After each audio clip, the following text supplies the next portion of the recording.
وأسروا قولكم أو اجهروا به إنه عليم بذات الصدور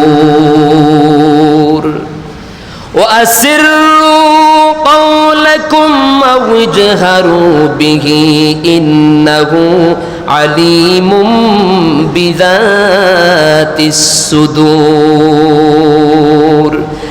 আল্লাহ রাব্বুল আলামিন বলছেন, আর তোমরা চুপিসারে চুপে চুপে গোপনে গোপনে যে কথা বলো, মাঝে মাঝে আমরা গোপনে কথা বলি কিনা বলেন? এ কথা বলেন না কেন? কানে কানে কথা বলি না? চুপু চুপু কথা বলি না? আড়ালে গিয়ে কথা বলি না? দরজা জানালা বন্ধ করে কথা বলি না? আল্লাহগুলা শুনেন নাকি শুনেন না? এই কথা কি সবাই বিশ্বাস করেন?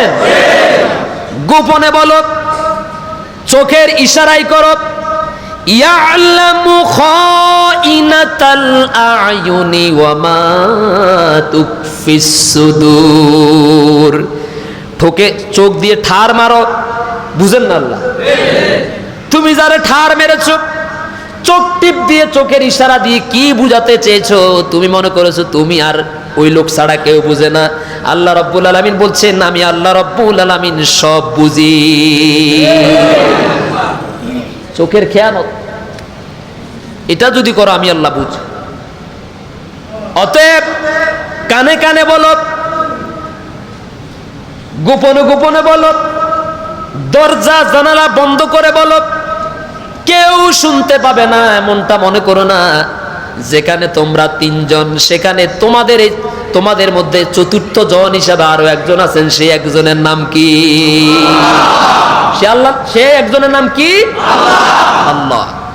আবার সামনে আল্লাহ তাআলা বলছেন, যেখানে তোমরা চারজনে, কয়জনে?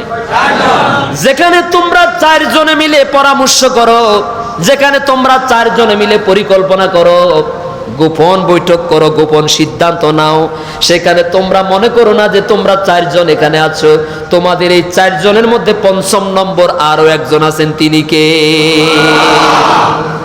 তোমরা আরো সামনে বলছেন, যেখানে তোমরা পাঁচজন, সেখানে শুধু তোমরা পাঁচজন না, গোপন সিদ্ধান্ত করো, গোপন বৈঠক করো, গোপন চক্রান্ত করো। আমি আল্লাহ রাব্বুল আলামিন ষষ্ঠ ব্যক্তি হিসাবে সেখানে উপস্থিত থাকি।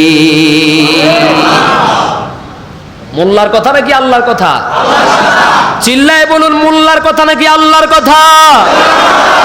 ও আসিরু কওলাকুম আও ইজহারু বিহি ও আসিরু কওলাকুম আও ইজহারু বিহি। তোমরা গোপনে গোপনে বলো, আর তোমরা প্রকাশ্যে বলো। আমি আল্লাহ রাব্বুল আলামিন তোমাদের অন্তরের খবর রাখি। সুবহানাল্লাহ। এই গোপনে বলো আর প্রকাশ্যে বলো, আস্তে বলো আর জোরে বলো, আমি আল্লাহর জন্য উভয়টাই সমান। আপনি আস্তে বললেও আল্লাহ শুনেন, জোরে বললেও। মনে মনে কি চিন্তা করতেছেন এটাও কিন্তু আল্লাহ সমানভাবে বুঝেন, কারণ অন্তরটা সৃষ্টি করেছেন কে? এটা কি স্বীকার করেন? আপনার আমার মাথা থেকে পা পর্যন্ত দেহের মধ্যে যতগুলো পার্টস আছে, যতগুলো অঙ্গ প্রত্যঙ্গ আছে, যতগুলো কলকবজা আছে, এগুলো সবগুলো কে সৃষ্টি করেছেন? সুতরাং যিনি সৃষ্টি করেছেন তিনি জানেন না এই কথা বলা যাবে নাকি? রাত সৃষ্টি করেছেন কে? দিন সৃষ্টি করেছেন কে? সুতরাং আপনি দিনের বেলা কোনো কাজ করলে, কোনো গুনাহের কাজ করলে, জুলুমের কাজ করলে আল্লাহ যেমন দেখেন, রাত 3টার সময় অন্ধকারের মধ্যে করলেও সে আল্লাহ সমানভাবে দেখেন। আল্লাহ তাআলা বলছেন, আমার জন্য রাত এবং দিন উভয়টাই সমান। আমার জন্য রাত এবং দিন উভয়টাই সমান। রাতও আমি সৃষ্টি করেছি, দিনও আমি। সুতরাং আমারে ফাঁকি দেওয়ার কোনো সুযোগ নাই। সুবহানাল্লাহ বলেন। আমারে আল্লাহরে ফাঁকি দেওয়ার কোনো সুযোগ আছে? এই যে কথাগুলো বলতেছি, এই কথাগুলো বলার কারণে নিজের মধ্যে একটা সচেতনতা সৃষ্টি হয়েছে না? আমাদের মধ্যে একটা ভয় জাগ্রত হয়েছে না?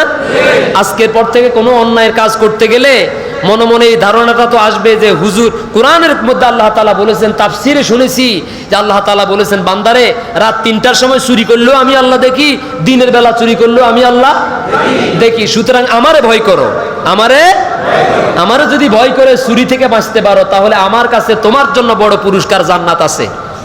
ঠিক কিনা বলেন? কিন্তু দুঃখের বিষয়গুলো, আফসোসের বিষয়গুলো, পরিতাপের বিষয়গুলো, এই 90% মুসলমানের বাংলাদেশে অফিসে, আদালতে, কলকারখানায় সব জায়গায় তাদেরকে পাহারা দেওয়ার জন্য রাষ্ট্রীয়ভাবে সিসি ক্যামেরা বসানো লাগে। কথা কন না কেন? তার মানে হলো এরা সিসি ক্যামেরারে ভয় পায়। কিন্তু সিসি ক্যামেরার পিছনে তো আর দেখা যায় না, দেখা যায় শুধু সামনে।